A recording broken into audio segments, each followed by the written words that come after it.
শীতকালে যদি এরকম গরম গরম গাজরের হালুয়া পাওয়া যায়, তাতে আছে দারুণ ঘিয়ের গন্ধ আর কাজু কিশমিশে ভরা।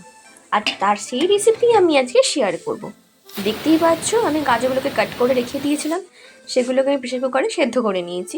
এবার নিয়ে নিয়েছি একটা ননস্টিকের কড়া, আর এর মধ্যে দিয়ে দেবো 2 টিস্পুন মতন ঘি। এবার ওর মধ্যে দেবো এলাচ, তেজপাতা দিয়ে ভালোভাবে একটু নেড়ে নিয়ে এর মধ্যে ওই সেদ্ধ করা গাজরগুলোকে চটকে রেখেছিলাম, সেই চটকানো গাজরটাকে এর মধ্যে দিয়ে ভালোভাবে নাড়তে থাকবো এদিক ওদিক করে।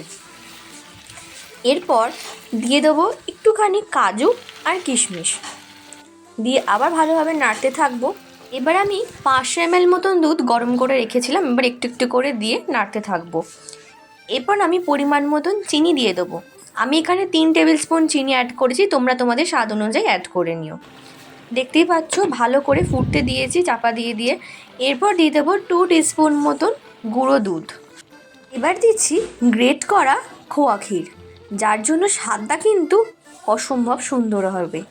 এরপর আমি আবার দিলাম 1 টিস্পুন মতন ঘি, আবার একটুখানি খোয়া ক্ষীর দিয়ে দিলাম। এবার দিচ্ছি আগে থেকে দুধে ভিজিয়ে রাখা কাজু কিশমিশটা। তাহলেই দেখতে পাচ্ছ আমাদের গাজরের হালুয়া একদম তৈরি, যার স্বাদ অসম্ভব সুন্দর এবং লোভনীয়।